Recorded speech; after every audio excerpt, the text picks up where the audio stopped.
बिस्मिल्लाहिर्रहमानिर्रहीम, अस्सलाम वालेकुम। मैं सदुल्ला खान हूँ। पिछले 2-3 दिन में मैं इस्लामाबाद में था नहीं, पहाड़ों पर गया हुआ था हाइकिंग वगैरह के सिलसिले में। कुछ लोग ट्विटर पे और फेसबुक पे जो फॉलो करते हैं वो जानते हैं कि मैं ज़रा बाहर निकला हुआ था, नो सिग्नल एरिया में था। राब्ता वहाँ पर नहीं हो पा रहा था किसी से, लेकिन इसी दौरान जो है वो कुछ वीडियोस तो मैं रिकॉर्ड करके चला गया था जो आप देखते रहे। और इसी दौरान साकिब निसार साहब के साहबजादे की एक ऑडियो मंजर आम पर आए। अबूजर नामी जो पाकिस्तान तहरीक इंसाफ के टिकट होल्डर हैं, अब उनको टिकट मिला है अबूजर तकदर शेखुपुरा से। उनको टिकट कैसे दिलाया गया, कैसे वो टिकट हुआ, क्या पैसे अदा हुए नहीं हुए, इस पर मेरी अंडरस्टैंडिंग क्या है। और मेरी जो बात हुई है अबूजर के साथ भी बराह रास्त उनसे, वो क्या कहते हैं, कुछ और चीज़ें जो मैंने कुछ सोर्सेज से चेक करने की कोशिश की है, तो वो मैं आपके साथ शेयर करता हूं। लेकिन उससे पहले जरा गुजरात का एक गुजरात की एक सिचुएशन मैं आपके सामने रख देता हूं, दिलचस्प सूरत हाल। देखिए, गुजरात में जो PP 33 और 34 है, मैंने उस दिन जब गुजरात का वीलॉग किया था तो मैंने आपको बताया था कि 33 में सलीम सरवर जोड़ा जो है वो इलेक्शन लड़ रहे हैं। और मैंने आपको बताया था कि यहां पर दिलचस्प सूरत हाल यह है कि यहां PTI के उम्मीदवार के मुकाबले में चौधरी शाफे जो हैं वो यहां पर इलेक्शन लड़ रहे हैं।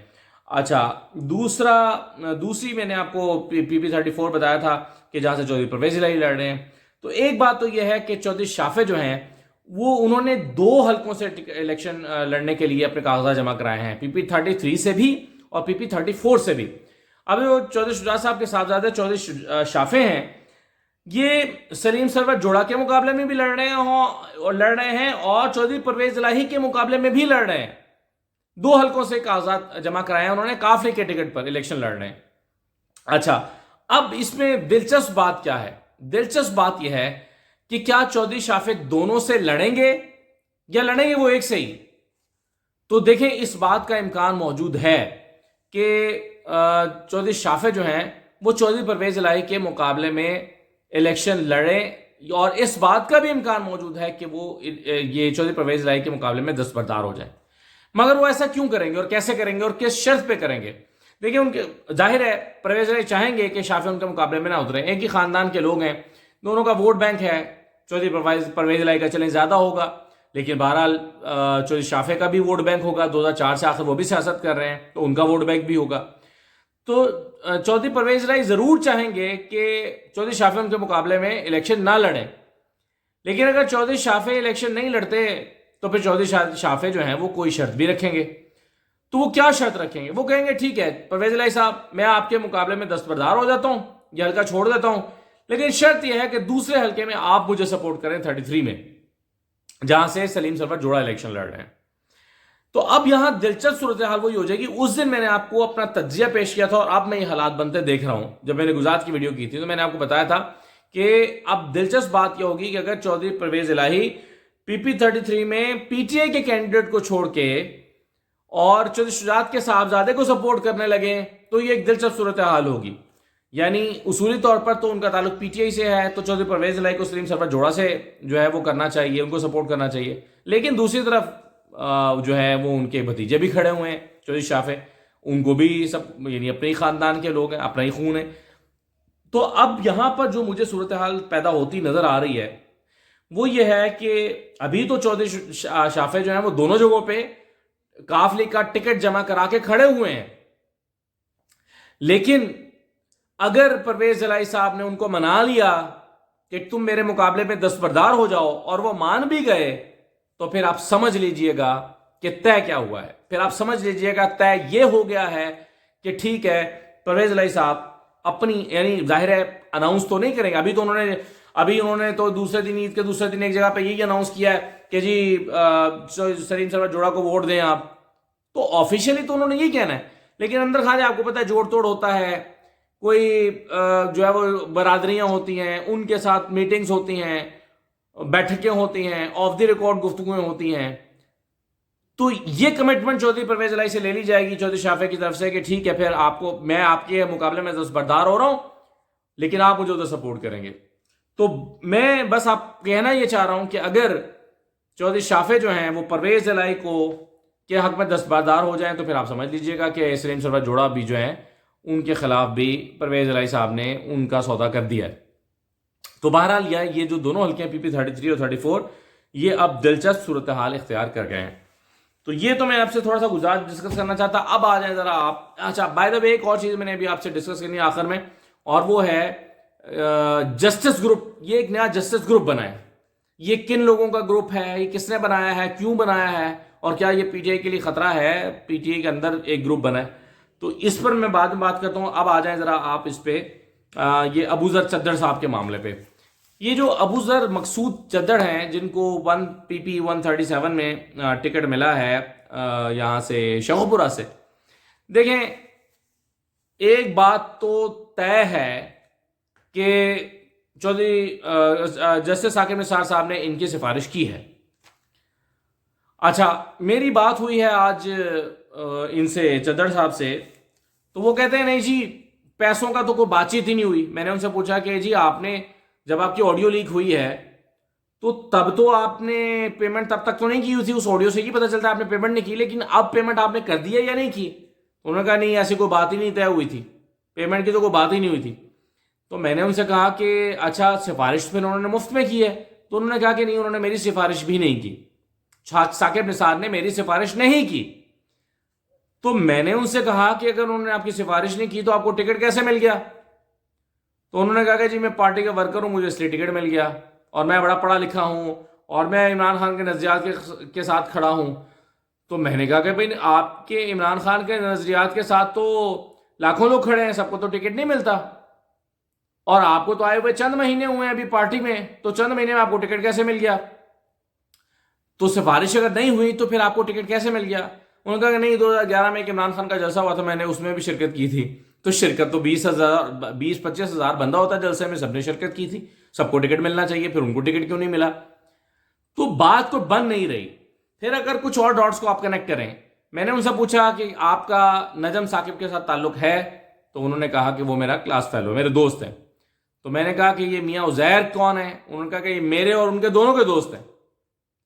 अब साकिब निसार कह रहे हैं कि हाँ मैंने सिफारिश की है, और अगर मैं सिफारिश करूं तो कोई बुरी बात नहीं है, मेरे अपने नजरियात हो सकते हैं, मैं आप एक प्राइवेट शख्स हूं, मैं चीफ जस्टिस नहीं हूं, मैं किसी को कह सकता हूं यार इनको टिकट मिलना चाहिए, ये डिजर्व करते हैं। तो आप इन सारी चीजों को कनेक्ट करें तो इसका मतलब ये तो हो गया कि साकिब निसार ने अपने बेटे के जरिए से, या बेटे के ताल्लुक से, यानी जो अबूजर हैं, ये अब मियां उजैर को लेकर गए नजम के पास, कहा कि मेरी टिकट की सिफारिश करो। उन्होंने अपने अब्बा जी से की, और अब्बा जी ने इमरान खान से कहा।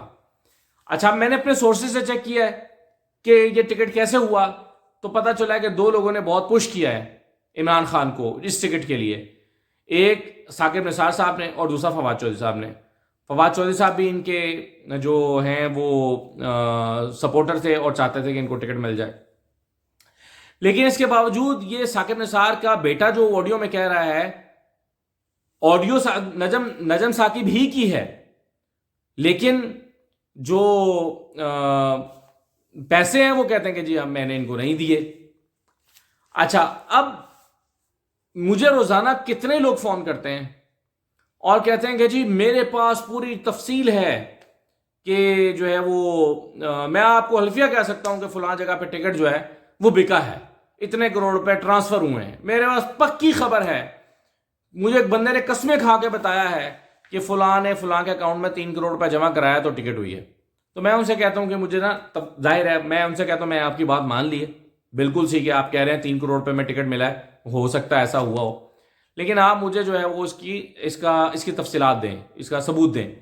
सबूतों में मैं कहता हूं या आप मुझे कोई वीडियो दे दें, या आप मुझे उसकी बैंक ट्रांजैक्शन का रिकॉर्ड दें, बैंक स्टेटमेंट दे दें, 3-4 डॉक्यूमेंट्स तो दें ना, ताकि मैं स्टोरी करूं। तो मैं उनसे कहता हूं कि मैं आपके साथ खड़ा हूं, मैं स्टोरी करूंगा, लेकिन मुझे आप जो है इसका दें।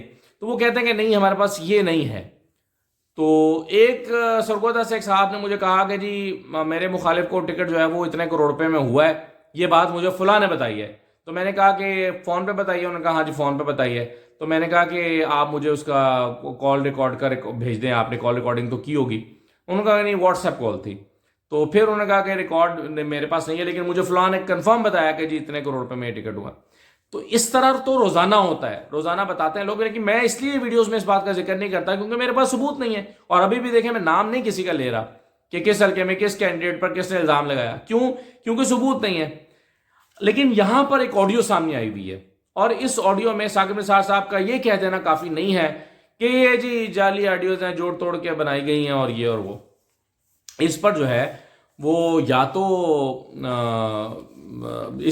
इस पर एक इंक्वायरी होनी चाहिए। और ये खैर अबू जर साहब कहते हैं कि जी पीटीए के अंदर एक इंक्वायरी होगी और उस इंक्वायरी में मैं क्लियर हो गया हूँ, मगर आई डाउट के अभी भी इसमें बहुत सारे सवालात हैं। क्योंकि मुझे एक बात हजम नहीं हो रही, क्योंकि मैं तो रोज़ाना लड़ाइयाँ देख रहा हूँ, रोज़ मुझसे इतने लोग रब्ता करते हैं कि जी मेरा जो है वो ये मसला हो गया। मैं देखें जी 20 साल पहले मैंने अपना प्लॉट बेच के पार्टी के लिए इलेक्शन लड़ा था, उस वक्त कोई टिकट लेने को तैयार नहीं होता था, मैंने प्लॉट बेचा और 25 लाख रुपए का प्लॉट बेचा, और आज वो 10 करोड़ रुपए का होता अगर मैंने 25 लाख का प्लॉट उस वक्त ना बेचा होता। या वो एक बंदे ने कहा कि मैंने दुकान बेची फलां जगह पे, वो दुकान बेच के मैंने इलेक्शन लड़ा, अगर वो ना बेची होती तो आज वो फलां प्लाजा में इतने की होती। तो उन लोगों को टिकट नहीं मिल रहा जो 25-25 और इलेक्शन लड़ चुके हैं पहले, वो यानी पार्टी के प्लेटफॉर्म से इलेक्शन एक से ज्यादा लड़ चुके हैं और टिकट नहीं मिल रहा। तो आप भाई साहब कहां से आए हैं कि आपको आते ही टिकट मिल गया है और 2-3 महीने हुए और आपको टिकट मिल गया है? क्यों मिल गया, कैसे मिल गया? और अबूजर साहब को हल्के में जानता भी कोई नहीं है, जिसको फोन करो कहते हैं जी हम तो जानते ही नहीं है कि पार्टी में है ये। तो इसलिए ये तमाम मामला को इमरान खान साहब को मैं समझता हूँ कि और ज़्यादा जो है वो चीज़ों को छानबीन के साथ दोबारा टिकट्स देने चाहिए, क्योंकि टिकट्स तो दोबारा होने हैं। अभी तो टिकट्स जो हैं वो रिव्यू होने हैं, क्योंकि जब ऊपर नीचे के इकट्ठे इलेक्शन होंगे, पैनल बनेगा, एमएनए एमपीएस के पैनल बनेंगे, तो बहुत सारे गड़बड़े होंगी। कोई एमएनए नीचे एमपीए के साथ नहीं लड़ना चाहता, वो कहता है मैं तो उसके साथ नहीं लड़ता। कोई कहता है मैंने तो फलां के साथ लड़ूंगा तो मैं जीतूंगा खान साहब, वरना मैं सीट हार जाऊंगा। तो देखें फिर आपने वज़ीर आज़म बनना, आप वज़ीर आज़म कैसे बनेंगे? तो ये सारी बातें तो अभी सामने आनी है, तो इसलिए टिकट तो तब्दील होने हैं। तो इस खान साहब को चाहिए कि वो ज़रा, मुझे याद है पिछली मरतबा जिन लोगों पर इल्ज़ाम लगा था कि उन्होंने टिकटें बेची हैं, शुएब सिद्दीकी पर लगा और लोगों पर, खान साहब इतना नाराज़ हुए कि खान साहब ने उनको कॉर्नर कर दिया और एक तरह से बेदखल ही कर दिया पार्टी से। शुएब सिद्दीकी ये मुनहरिफ होने वाले लोगों से पहले से ही खुडे लाइन हुए हैं जो अलीम खान के साथ होते थे। ये मेरा ख्याल है कि बड़ी बारीक बीनी से देखने की इसको ज़रूरत है।